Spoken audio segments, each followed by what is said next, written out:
अस्सलाम वालेकुम। आज की वीडियो में हम करेंगे एक्सरसाइज 1A और इसका हम करेंगे जी क्वेश्चन नंबर 16। ये लास्ट क्वेश्चन है और इसके जो पिछले क्वेश्चन हैं और एक्सरसाइज 1B 1C और 1D मैं अपनी पिछली वीडियोस में करवा चुकी हूँ और उनका जो लिंक है वो मैं इस वीडियो के एंड पे अटैच कर दूँगी, आप वहाँ से देख लीजिएगा। और अगर अभी तक आपने मेरा चैनल सब्सक्राइब नहीं किया तो उसको सब्सक्राइब कर दीजिए और बेल आइकन को लाजमी प्रेस कीजिएगा ताकि आपको न्यू आने वाली वीडियोस के बारे में पता चल सके। तो ये है जी mathematics book 2 D2 7th edition, जो न्यू एडिशन आया है उस एक्सरसाइज 1A और पेज नंबर 12 है ये, और इसका क्वेश्चन नंबर 16 है हमारे पास। क्वेश्चन नंबर 16 क्या है हमारे पास के a machine which manufactures ice need to run for 10 minutes warm up before the production of ice begins। अच्छा, इसमें क्या लिखा हुआ है कि जो मशीन है ना जो कि आइस प्रोड्यूस करती है उसको सबसे पहले वार्म अप होने के लिए 10 मिनट्स चाहिए होते हैं, ठीक है। The mass in tons of ice produced is directly proportional to the number of hours। इसमें ने हमें क्या चीज बताई है कि जो mass है ना वो क्या डायरेक्टली प्रोपोर्शनल है hours के। अगर वो कह रहे हैं कि 20 टन्स ऑफ आइस प्रोड्यूस हुई है when the machine runs for half an hours, आधे घंटे के लिए अगर मशीन चली है तो उससे हमारी कितने 20 टन्स अगर आइस प्रोड्यूस हुई है, हमने बताना है कि 1.75 आवर्स में कितनी आइस जो है वो प्रोड्यूस होगी, ठीक है। तो ये जो हमारे पास लिखा हुआ है ना कि 20 टन्स प्रोड्यूस हुई है हमारे पास हाफ आवर में से, तो हाफ आवर में से सबसे पहले हमें ये 10 मिनट्स को माइनस करना पड़ेगा क्योंकि इसमें तो वो वार्म अप हुई है, उसने कोई आइस तो प्रोड्यूस नहीं ना की। तो ये इसमें एक ट्रिकी पॉइंट था, बाकी तो कुछ इतना नहीं है। तो आप साथ में बुक खोल के रखें पेज नंबर 12, ठीक है। तो ये मैं आपको स्टार्ट करवाती हूँ। इसमें सबसे पहले हमारे पास क्या लिखा हुआ है कि mass of ice produce, mass हमारे पास किस में है, एम टन्स में है, तो हम लिख देंगे mess of ice produced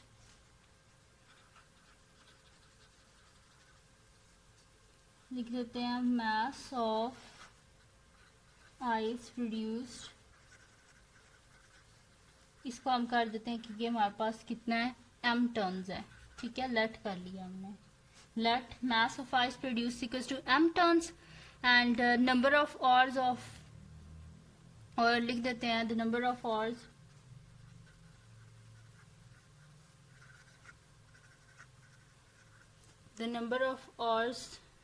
of production लिख देंगे खाली, the number of hours हम लिख देते हैं t hours है हमारे पास, ठीक है।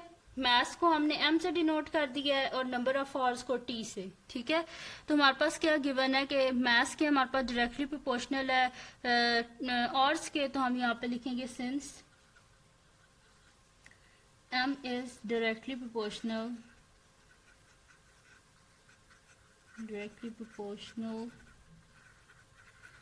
टू t, तो हम इसे किस तरह लिखेंगे, then m is equals to kt where k के हमारे पास where k is a constant, ठीक है। हमने क्या लिख दिया है कि m is equals to kt हो गया हमारे पास। हम सबसे पहले लिखेंगे m is directly proportional to t, फिर प्रोपोर्शनलिटी का साइन हटाने के लिए हम k को एज अ कांस्टेंट यूज किया तो इस वजह से लिख दिया where k is a constant, ठीक है।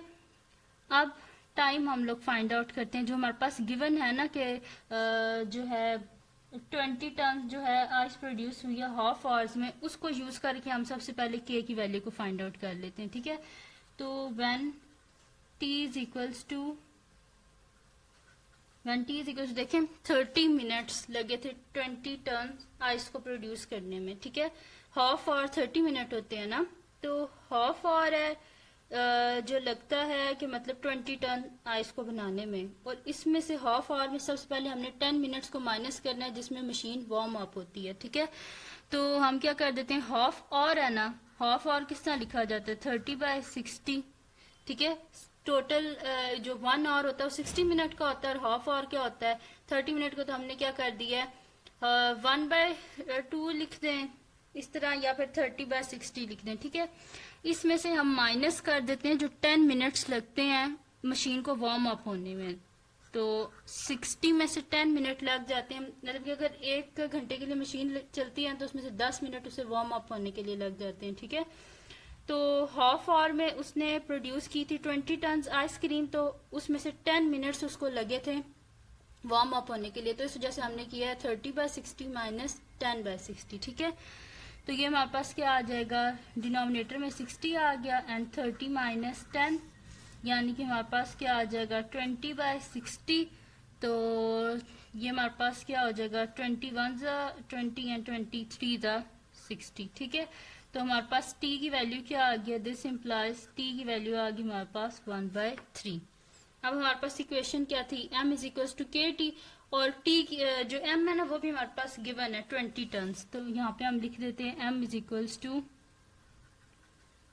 20 है हमारे पास, ठीक है। तो इक्वेशन क्या है, m इज इक्वल्स टू के टी, तो m की जगह उसकी वैल्यू लिख देते हैं 20 इज इक्वल्स टू k की जगह एज इट इज जान दी क्योंकि हमें इसकी वैल्यू नहीं पता, और t की जगह लिख दें 1/3, ठीक है। अब हमें किसकी वैल्यू चाहिए, k की वैल्यू चाहिए, बोथ साइड पे 3 से मल्टीप्लाई कर दें, 3 और 3 कैंसिल आउट, 23 का क्या होता है 60, यानी कि k की वैल्यू क्या आ गई हमारे पास 60। तो ये इक्वेशन क्या बन जाएगी, m is equals to 60 t, ठीक है। तो ये इक्वेशन हमारे पास आ गया।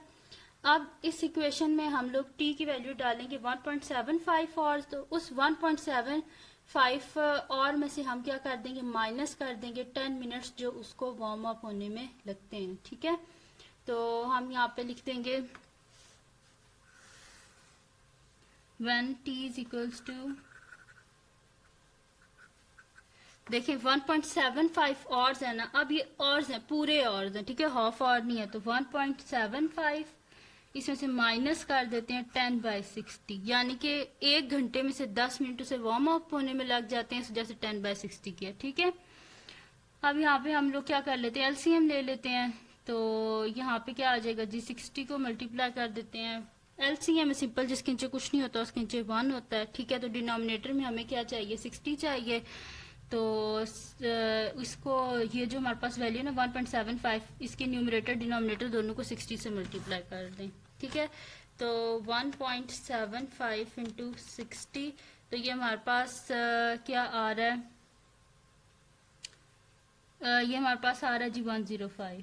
तो 105/60 माइनस 10/60, तो 105 माइनस 10 डिवाइडेड बाय 60, ठीक है। तो 105 माइनस 10 हमारे पास आ गया 95, 95 को डिवाइड करते हैं हम 60 से, तो ये आंसर जी हमारे पास आ रहा है 1.58, यानी कि टी के हमारे पास 1.58, ठीक है। तो अब टाइम हमारे पास जब उसमें से हमने 10 मिनट्स को माइनस किया ना, जो से वार्म अप होने में लगे हैं, तो हमारे पास टोटल टाइम क्या आ गया, T is equal to 1.58 hours, ठीक है। तो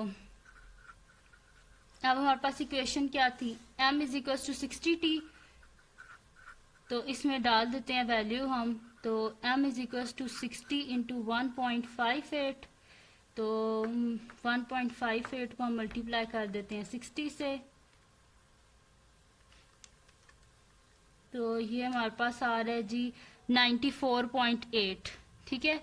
यानी कि m आ रहा है हमारे पास 94.8, तो अप्रॉक्सीमेटली 94.8 क्या होता है 95 होता है अगर राउंड ऑफ कर दिया जाए, तो ये हमारे पास m क्या आ गया 95 टन्स, ठीक है। तो ये आ गया हमारे पास इसका सोल्यूशन। बड़ी इजी सा ये क्वेश्चन था, ठीक है। जस्ट इसमें सिर्फ एक थोड़ी सी कंफ्यूजन ये वाली थी कि जो 10 मिनट्स उसे वार्म अप होने में लगते हैं, उसमें आपने कंफ्यूज नहीं होना, वो हमने यहाँ से माइनस कर दिए 10/60, यानी कि 1 आवर में से 10 मिनट उसे लगते हैं वार्म अप होने में, तो ये वो वाली यहाँ से माइनस कर दिया और यहाँ से माइनस कर दिया, ठीक है।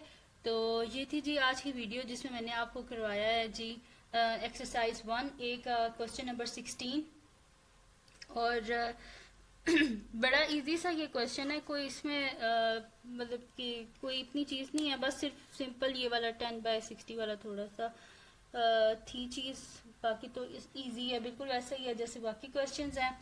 तो अगर ये वीडियो आपको पसंद आई हो तो उसको लाइक कीजिएगा, मेरे चैनल को सब्सक्राइब कीजिएगा और बेल आइकन को लाजमी प्रेस कीजिएगा ताकि आपको न्यू आने वाली वीडियोस के बारे में पता चल सके, और दुआओं में याद रखिएगा। अल्लाह हाफिज़।